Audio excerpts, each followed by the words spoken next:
वफादार बंदर। किसी जंगल के पास बसे सीतापुर गांव में रामू अपने परिवार के साथ रहता था। एक दिन रामू जंगल से गुजर रहा था, तब उसे एक आवाज सुनाई दी।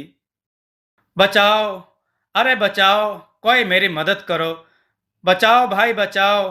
बंदर चिल्ला रहा था। रामू ने देखा तो वहां एक घायल बंदर मदद मांग रहा था। बंदर बोला, मेरी मदद करो, नहीं तो मैं मर जाऊंगा। रामू ने कहा, अरे तुम तो अति घायल हो, आखिर तुम्हें क्या हुआ है? बंदर बोला, मैं खेल रहा था, तभी एक शेर ने मुझ पर अचानक हमला कर दिया। मेरी जान बचाते बचाते मेरे माता पिता शेर का शिकार बन गए और मैं बच गया। रामू बोला, तो फिक्र मत कर, मैं तेरा इलाज भी करूंगा और तुझे सहारा भी दूंगा। रामू घायल बंदर को उसका इलाज करने के लिए अपने घर पर ले आया। रामू की पत्नी बोली, अरे आप यह बंदर कहाँ से उठा लाए हो? रामू बोला, यह घायल है, इसे इलाज की जरूरत है, मैं इसे इलाज के लिए यहाँ से ले आया हूँ। रामू की पत्नी बोली, नहीं, मैं इसे यहाँ नहीं रखने दूंगी, हमारा बच्चा भी छोटा है, यह बंदर उसे मार डालेगा तो? बंदर बोला, माता, मैं आपके बच्चे को कभी भी हानि नहीं पहुंचाऊंगा, मुझे इलाज की जरूरत है, कृपया मुझे यहाँ रहने दीजिए, मैं आपका एहसानमंद रहूंगा। गंगा बंदर को किसी भी सूरत में अपने घर रखने को तैयार नहीं थी, मगर रामू के बहुत समझाने पर आखिर वह मान गई। फिर रामू ने उस बंदर का इलाज शुरू कर दिया और कुछ ही दिनों में वह ठीक हो गया।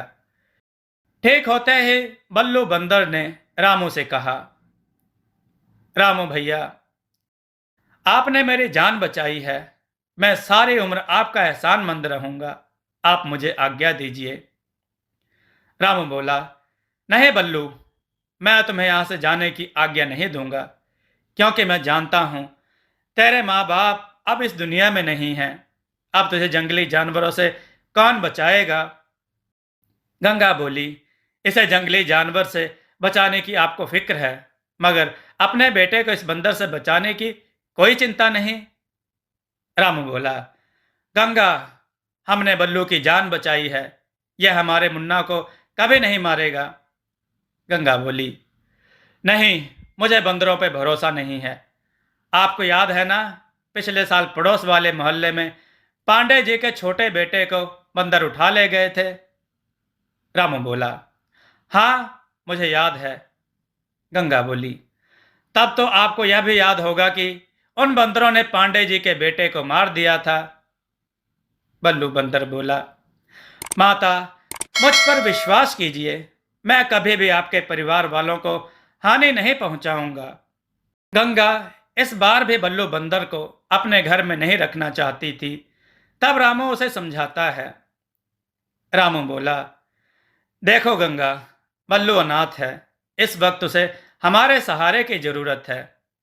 बल्लू भी हमारे मुन्ना की तरह छोटा ही है, विश्वास करो, वो हमारे मुन्ना का दोस्त बनकर रहेगा।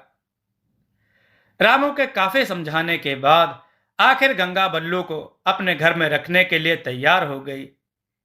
कुछ दिन बाद बल्लू ठीक हो गया। अब वो पहले की तरह एक पेड़ से दूसरे पेड़ तक उछल कूद कर सकता था। गंगा बोली, सुनते हो जी, आपके कहने पर मैंने बल्लू बंदर को अपने घर में रखा, मगर अब वो ठीक हो गया है, इसलिए आप उसे जंगल में छोड़ दीजिए। रामू बोला, नहीं गंगा, मैं इसे मरने के वास्ते जंगल में नहीं छोड़ सकता। गंगा बोली, आप समझते क्यों नहीं हैं, यह हमारे बेटे को मार डालेगा। देखो, जब तक वह घायल था, मैंने आपके कहने से उसे घर में रखा, मगर अब वो ठीक हो गया है, अब वो यहां नहीं रह सकता। रामू बोला, भाग्यवान, अब मैं तुम्हें कैसे समझाऊं? बल्लू बंदर बोला, माता, आप ये कह रही हो, अब मुझे जंगल में लौट जाना चाहिए, मगर क्या आप मेरी जान बचाने के बाद मुझे मारना चाहोगी? गंगा बोली, क्या मतलब? बल्लू बंदर बोला, माता, जंगल में जाते ही मेरा मरना तय है, शेर से बचूंगा तो चीता मार देगा, और चीते से बचूंगा तो भेड़िया मार देगा। कोई ना कोई तो मुझे मार ही देगा माता। रामू बोला, बल्लू ठीक कह रहा है। बल्लू बंदर बोला, माता, अगर आपको मुझ पर विश्वास नहीं है तो मैं सारा दिन बाबूजी के साथ खेत पर रहकर उनका हाथ बटाऊंगा और रात को उस पेड़ पर सो जाऊंगा। मैं आपके बेटे के करीब भी नहीं जाऊंगा। रामू बोला, गंगा, अब तो हाँ कह दो। अरे भाई, खेत में मुझे इसकी मदद भी मिल जाएगी और हमारे यहाँ इसको सहारा भी मिल जाएगा। ना चाहते हुए भी गंगा बल्लू को पनाह देने के लिए तैयार हो गई। गंगा बोली, ठीक है, मगर एक बात याद रखना, मेरे बेटे के करीब कभी मत जाना। बल्लू बंदर बोला, जी माता। बल्लू अब दिन भर खेत में रहकर रामू की मदद करता था और रात को पेड़ पर सो जाता था। एक दिन सुबह के वक्त बल्लू जब नींद से जागा तो उसने देखा कि दो बंदर उसके पास खड़े थे। पहला बंदर बोला, मेरा नाम चुन्नू है। दूसरा बंदर बोला, मेरा नाम मुन्नू है। तुम्हारा नाम क्या है? बल्लू बंदर बोला, मेरा नाम बल्लू है और मैं यहीं रहता हूं। मुन्नू बोला, तब तो बड़ा मजा आएगा, अब हम तीनों मिलकर बिस्कुट खाएंगे। बल्लू बोला, तीनों मिलकर बिस्कुट खाएंगे? मैं कुछ समझा नहीं। मुन्नू बोला, अरे भाई, इस घर की जो मालकिन है ना, वो रोज सुबह अपने बेटे के झूले में बिस्किट रखती है और वो बिस्कुट उठाकर खा जाता है। अब आज से हम तीनों मिलकर खाएंगे। बल्लू बोला, खबरदार, आज के बाद अगर तुम दोनों ने मुन्ना का बिस्कुट उठाकर खाया तो मुझसे बुरा कोई नहीं होगा। मुन्नू बोला, लो कर लो बात। अरे भाई, हम तेरे फायदे की बात कर रहे हैं और तू है कि हमें ही धमकी दे रहा है। और धमकी देने से पहले तुझे इतनी तो अकल होनी चाहिए कि हम दो हैं और तू अकेला। मैं गांव में उछल कूद करने वाला मदारी का बंदर नहीं हूं, जंगल का रहने वाला बंदर हूं। तुम दोनों को तो मैं यूं ही चुटकियों में मसल सकता हूं, समझे? चुन्नू बोला, मंजूर है तेरी चुनौती, हमें मंजूर है। अब तो तू हमें चुटकियों में मसल कर बता, या कुछ ही दिनों में हम बिस्कुट के साथ तेरे मालकिन के बेटे को भी उठा कर ले जाएंगे। यह सुनकर बल्लू गुस्सा हो जाता है। बल्लू बोला, जान प्यारी है तो यहां से चले जाओ। चुन्नू ने कहा, जाते हैं, मगर हमारी चुनौती याद रखना। अब हम बिस्कुट के साथ बच्चे को भी उठाकर ले जाएंगे। बल्लू बोला, अबे चपड़ गंजू, अगर तुम में हिम्मत है तो बिस्कुट के साथ बच्चे को भी उठाकर ले जाना। गंगा बोली, सुना तुमने, बिस्कुट के साथ बच्चे को भी उठा ले जाना। बल्लू की आधी अधूरी बात सुनकर गंगा को गलत फहमी हो जाती है।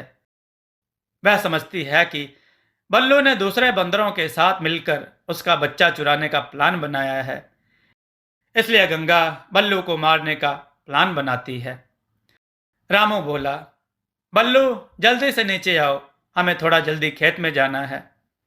गंगा बोली, रुकिए, खेत में जाने से पहले मेरे बेटे को नाश्ता तो करने दीजिए।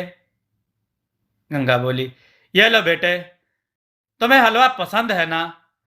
आज तुम्हारे लिए मैंने स्पेशल हलवा बनाया है। गंगा ने बल्लू को जान से मारने के लिए हलवा में जहर मिला दिया। बल्लू बोला, माता, सच में आपने मेरे लिए हलवा बनाया है? गंगा बोली, हाँ बेटे, ये लो। बल्लू बोला, अब तो यह हलवा मैं पेट भर के खाऊंगा। बल्लू हलवा खाकर रामू के साथ खेत में जाता है। खेत में पहुंचते ही बल्लू की तबीयत खराब हो जाती है। बल्लू को बीमार देखकर रामू उसे वैद्य जी के पास लेकर जाता है। वैद्य जी उसका फौरन इलाज करके बल्लू की जान बचा लेते हैं। गंगा बोली, सुनते हो जी, मैं बाजार जा रही हूं, मुन्ना का ध्यान रखना। रामू बोला, ठीक है। गंगा बोली, और हाँ, वो बंदर से मेरे बेटे को बचा कर रखना। मुझे उस बंदर पर जरा सा भी विश्वास नहीं है। यह बोलकर गंगा बाजार जाती है और बल्लू पेड़ से नीचे आता है। बल्लू बोला, बाबूजी, आज खेत में नहीं जाना है क्या? रामू बोला, गंगा बाजार गई है, उसके वापस आने के बाद हम खेत में जाएंगे। तभी एक गांव वाला आता है। आदमी बोला, रामू भैया, रामू भैया, आपके खेत में जानवर घुस के अनाज खा रहे हैं। यह सुनकर रामू घबरा जाता है। रामू बल्लू से बोलता है, बल्लू, मुझे इसी वक्त खेत में जाना होगा। गंगा के आने तक तुम मुन्ना का ख्याल रखना। बल्लू बोला, ठीक है बाबूजी। रामू खेत में जाता है और बल्लू पेड़ पर चढ़कर मुन्ना की निगरानी करता है। परंतु कुछ देर बाद एक सांप आता है और मुन्ना के झूले की ओर आगे बढ़ता है। पेड़ पर बैठा बल्लू उस सांप को देखता है, मगर बल्लू मुन्ना तक पहुंचे इससे पहले सांप मुन्ना तक पहुंच जाता है। मुन्ना की जान को खतरे में देखते ही बल्लू पलक झपकते ही सांप को पकड़कर बाहर फेंक देता है और मुन्ना को झूले से निकालकर घर में हिफाजत से रख देता है। कुछ देर बाद गंगा घर आती है, मगर मुन्ना को झूले में ना देखकर वह सोचती है, हे भगवान, इस बंदर ने मेरे बेटे को मार दिया। तभी तो मेरा बेटा झूले में नहीं है, मैं इसे नहीं छोड़ूंगी। बल्लू गंगा के पास जाकर सांप वाली बात बताने ही वाला होता है, तब अचानक गंगा एक लकड़ी से बल्लू के सर पर प्रहार कर देती है। गंगा बोली, तुमने मेरे बेटे को मार दिया है, मैं तुझे जान से मार दूंगी। ये ले, मेरे बेटे के कातिल, तुझ पर तो मुझे पहले से ही शक था, तुझे तो पहले ही मार देना चाहिए था। मुन्ने की रोने की आवाज सुनकर गंगा घर में जाती है और देखती है कि मुन्ना तो जिंदा है। मुन्ना को जिंदा देखकर गंगा खुश हो जाती है। दूसरे ही पल उसकी नजर दूर बैठे सांप पर पड़ती है। तब गंगा को समझने में देर नहीं लगती कि जब सांप ने मुन्ना पर हमला किया होगा, तब बल्लू ने सांप से बचाने के लिए मुन्ना को हिफाजत से पलंग पर लेटा दिया होगा। गंगा रोते हुए बोली, हाय राम, यह मुझसे क्या हो गया? तभी रामू घर पर आता है। रामू बोला, अरे यह सब क्या हो गया? बल्लू को किसने मारा? तब गंगा रोते हुए सारी बात रामू को बताती है। रामू गंगा बोली, मेरी एक गलत फहमी की वजह से मैंने मेरे बेटे को बचाने वाले बंदर की जान ले ली है। भगवान, मुझसे यह क्या हो गया? गंगा को अपने किए पर पछतावा हो रहा था। थोड़ी देर बाद बल्लू बोला, मुझे मत मारो, मुझे मत मारो, मैं आपके बेटे का दुश्मन नहीं हूं, मुझे मत मारो। बल्लू की आवाज सुनकर दोनों बल्लू को देखते हैं। गंगा बोली, देखो, बल्लू जिंदा है, बल्लू जिंदा है, इसे बचा लीजिए। रामू बोला, मैं बल्लू को लेकर अभी हॉस्पिटल जाता हूं। बल्लू बोला, अस्पताल जाने की कोई जरूरत नहीं है बाबूजी, मैं ठीक हूं। बल्लू को ठीक देखकर दोनों खुश हो जाते हैं। गंगा बोली, मुझे माफ कर दे, तो मेरे बेटे का रखवाला है और मैं तुझे ही दुश्मन समझ बैठी, मुझे माफ कर दे बेटे। बल्लू बोला, माँ, तुझे मुझ पर विश्वास नहीं था, यह तो मैं पहले से ही जानता था। तूने मेरे खाने में जहर मिलाया था, यह मैंने अपनी आंखों से ही देखा था। गंगा बोली, और फिर भी तूने जहर वाला खाना खा लिया? बल्लू बोला, हाँ माँ, मैं तेरा दिल नहीं तोड़ना चाहता था। तो मुझे मारना चाहती थी, तो मैंने सोचा जंगल में शेर के हाथों मरने से अच्छा है कि मैं एक माँ के हाथों मारा जाऊं, इसलिए मैंने जहर वाला खाना खा लिया था। रामू बोला, अरे, जब मैं तुझे इलाज के लिए वैद्य के पास ले गया था और वैद्य ने जो कहा था वह झूठ था। बल्लू बातें बताते हुए कहता है, वैद्यराज ने कहा था अब खतरे से बाहर है, मगर एक बात आपको बता दूं, इसके खाने में किसी ने जहर मिलाया था। रामू ने कहा, तो क्या गंगा ने खाने में जहर मिलाया होगा? तब गंगा को बचाने के लिए बल्लू बोला, नहीं बाबूजी, आप माता पर शक मत कीजिए। दरअसल जब मैं खेत की ओर आ रहा था, तब गलती से मैंने धतूरा खा लिया था। माँ ने खाने में जहर नहीं मिलाया था। बल्लू बोला, हाँ बाबूजी, उस दिन मैंने झूठ बोला था। उस दिन मैंने कोई धतूरा वतूरा नहीं खाया था। रामू बोला, देखा गंगा, कितना वफादार है ये जानता था कि तू इसे जहर खिला रही है, फिर भी उसने खा लिया। गंगा बोली, हाँ, और अपनी जान की परवाह किए बिना इसने मेरे बेटे की जान बचाई। आज से यह बंदर नहीं, मेरा बेटा है। अब से यह यहीं रहेगा मेरे साथ। यह सुनकर सब खुश हो जाते हैं और बल्लू रामू के साथ गंगा का बेटा बनकर रहता है।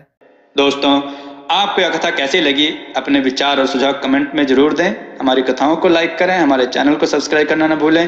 हमारी कथाओं को शेयर जरूर करें, जिससे लोगों को अच्छा ज्ञान प्राप्त हो। जय श्री राम भक्तों।